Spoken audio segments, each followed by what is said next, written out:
இன்றே டவுன்லோட் செய்து உங்கள் ஃபேவரட் ஷோக்களை என்ஜாய் பண்ணுங்க. எதையுமே தெளிவா விசாரிக்காம ரியாக்ட் பண்றதுதான் உங்க பிரச்சனையே. நான் உங்க பின்னாடி இப்படி எழுதி ஒட்டிருப்பேன்னு நீங்க நம்புற வரைக்கும் நான் என்ன சொன்னாலும் உங்களுக்கு புரியாது. அது வேஸ்ட்னு எனக்கு நல்லா தெரியும். இன்னும் ஒரு நாள் நீங்க புரிஞ்சுப்பீங்க விஷால். அது வரைக்கும் நான் வெயிட் பண்ணுவேன்.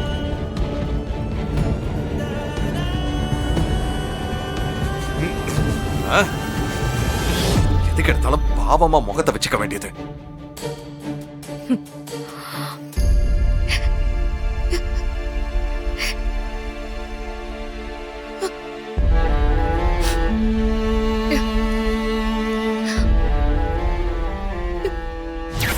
முக்காடு போட்டு வந்து கல்யாணம் பண்ணிக்கிட்டவ தானே நீ? என் முன்னாடி நிக்காத. உன்னை பார்த்தாலே இருட்டே காத்து. என்னாச்சு இசை? யாரோ அவரோட முதுகுல நான் தான் இசையோட புருஷன் அப்படின்னு சொல்லி எழுதி ஒட்டிருக்காங்க. ஆனா அத நான் தான் எழுதி ஒட்டிருப்பேன்னு சொல்லி அவர் என் மேல கோவப்பட்டு, உண்மையிலேயே நான் எழுதி ஒட்டலங்க. நான் என்ன லூசா அப்படிலாம் எழுதி ஒட்டுறதுக்கு? நான் எதுவும் பண்ணல. நான் எவ்வளவு சொல்லியும் அவர் என்ன நம்பவே இல்லை. அதான் என் மனசுக்கு கஷ்டமா இருக்கு. இசை, எப்பயுமே உண்மையை தெரிஞ்சுக்காம எதை பத்தியுமே புரிஞ்சுக்காம அவசரப்பட்டு முடிவெடுக்கிறது தான் ஆம்பளைங்களோட நேச்சரே. அதுல விஷால் மட்டும் விதிவிலக்கா என்ன? இருந்தாலும் உங்களை அவரை அடிச்சிருக்க கூடாது. ஐயோ, அப்படிலாம் ஒண்ணும் இல்லைங்க.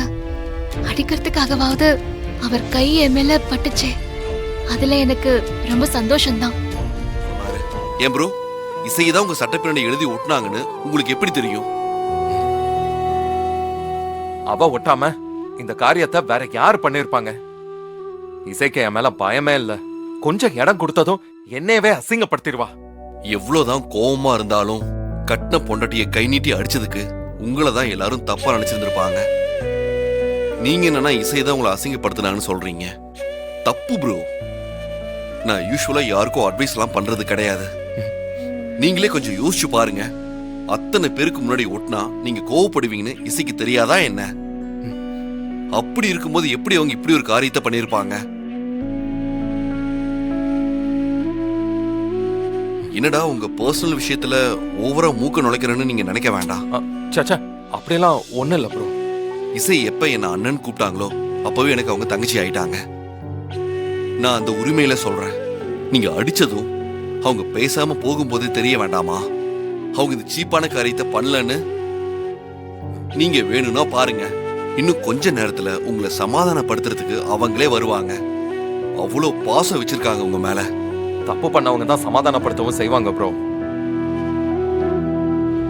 ஆமா, நீ எதுக்கு இங்க வந்த? எதுக்கு வந்தனா? நீ எதுவுமே செய்யாம விஷால் கையால அடி வாங்கி அழுகிறத பார்க்க வேண்டாமா? அதுக்குதான் வந்த. அப்பாடா, இப்பதான் எனக்கு ரொம்ப ஹாப்பி. ஓஹோ, நான் ஒண்ணுமே பண்ணலங்கிற விஷயம் உனக்கு தெரிஞ்சிருக்கா? அப்ப அவர் முதுகுல பேப்பர்ல எழுதி ஒட்டின கோழன் நீதானா? ஏய், கோழ கீழன்னு சொன்ன மூச்சு உடைச்சிருவேன். ஏய், வேணாம் வேணாம், நீ இவ்வளவு கோவப்படக்கூடாது சரியா? எனக்கு சிரிப்பா வருது. நீ எல்லாம் ஃப்ராடு. உனக்கெல்லாம் கோவமே வரக்கூடாது. இருந்தாலும் ஒரு நல்ல விஷயம் என்ன தெரியுமா? உன்னால என் புருஷன் என்ன தொட்டு அடிச்சாரு தெரியுமா? ஐயோ, நான் ஹாப்பியா இருக்கேன். ஏய், என்ன விருப்பத்திரியா? ஹலோ, என்ன? என் புருஷன் என்ன தொடுவாரு, அடிப்பாரு. அந்த ஒட்டிக்கு கொடுந்து உண்மை கொடுப்பேன். இது உனக்கு வெறுப்பாவுதா? என் புருஷன் தொட்ட இடத்துக்கு நான் முத்தம் கொடுத்தா உனக்கு ஏன் வெறுப்பாகுது? அப்ப நான் மறுபடியும் பண்ணி காட்டுறேன். ஓகே, உனக்காகவே. பாரு. தேங்க்யூ விஷால். ஏய், வலிக்காத மாதிரி நடிக்காதடி. உன்னை பத்தி எனக்கு தெரியும். ஓ, என்ன பத்தி உனக்கு தெரியுமா? சரி சரி சரி, ஓகே. அப்ப நீ கிளம்பு, கொஞ்சம் காத்து. ஐடியா எனக்கு நல்லாவே தெரியும். மத்தவங்களுக்கு ஒண்ணுனா மட்டும் உனக்கு உடனே ஐடியா வந்துருமே. இப்போ என்ன சொல்ல வரீங்க? ஒண்ணும் இல்ல, முதல்ல நீ என்ன ஐடியான்னு சொல்லு. இல்ல, இந்த கல்யாணத்தை ஆட்டம் பாட்டோன்னு மாத்திருவோம். அதுல இசையும் விஷாலையும் ஆட வைப்போம். அவங்களோட கோபம் குறையும்ல. ஐலி, ஐடியாலாம் ஓகே தான், ஆனா இப்ப எப்படி ஆட்டம் பாட்டோன்னு மாத்துறது? அங்க பாரு, அந்த அம்மா அப்படியே வீணைய வாசிச்சுட்டு இருக்கு. இது எப்படி நம்ம ஆட்டம் பாட்டமா மாத்துறது?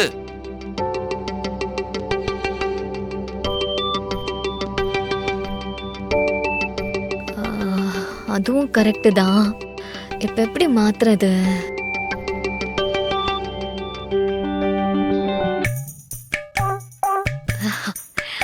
சிவா, அங்க பாருங்க. சிறப்பு.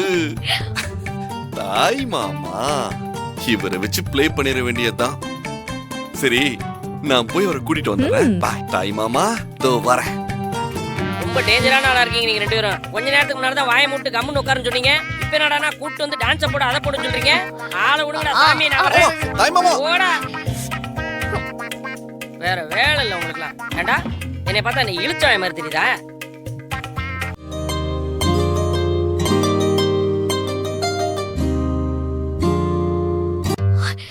இப்போ என்ன சிவா பண்றது? இவரை விட்டா நமக்கு வேற ஆளும் கிடையாது. இரு, நான் போய் திரும்ப கூட்டு வரேன். தல, ஒரு நிமிஷம் என் கூட வாயேன். அதான் சொன்னேன்ல, போப்பா நான் வரல. சொன்னாங்க அப்படி எல்லாம் சொல்லக்கூடாது. நீங்க இப்ப வரீங்க. சொன்ன கேளு. வேண்டாம்ப்பா. வாங்க வாங்க வாங்க. தாய் மாமா, அப்படியே ரோலிங்ல போங்க. இருங்க இருங்க. எப்பா என்ன விஷயம்ப்பா? நீங்க பண்றதெல்லாம் பார்த்தா பயமா இருக்கு. ஐலி, இவர் யாருன்னு சொல்லு, அடிக்கடி மறந்துடுறாரு. தாய் மாமா. எது? என்ன தல நீ? பழைய மாப்பிளைக்கும் நீங்க தான் தாய் மாமா, இப்ப புதுசா வந்திருக்க மாப்பிளைக்கும் நீங்க தான் தாய் மாமா. தம்பி, நீ என் அளவுக்கு இல்லாட்டாலும் அப்படி இப்படி இருக்கத்தான் செய்யற. போய் ஒரு 4 ஸ்டெப் அப்படி இப்படி நாடுப்பா, பயப்படாம போ.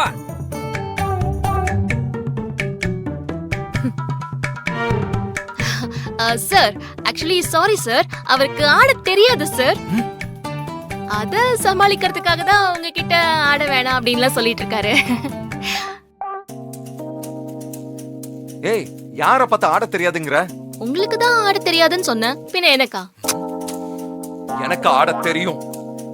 ஆட தெரியும்னா போய் அந்த ஸ்டேஜ்ல போய் ஆடுங்க. பார்க்கலாமா? பார்க்கலாம். சரி, உன்னை விட நான் நல்லா ஆடுவேன். ப்ரோ, சூப்பர் ப்ரோ, நீங்க போய் செமையா ஆடுங்க, போங்க. இசை, கைய கொடுங்க. Thank you. எதுக்கு சொல்லுங்க ரெண்டு பேரும் இப்படி கொஞ்சிக்கிறாளுங்க? அதான் தெரியல. சூப்பரா டான்ஸ் அம்மா, ஆடுங்க. நீ என்ன இங்க இழுத்துக்கிட்டு இருக்க? அவரே போயிட்டார்ல, போய் கூட சேர்ந்து போய் ஆடு போ. சரி சரி ஓகே. எல்லாம் நம்ம ஏற்பாடுதான். சூப்பர் அப்படி சம்மந்தி? சிஸ்டர், கலக்குங்க.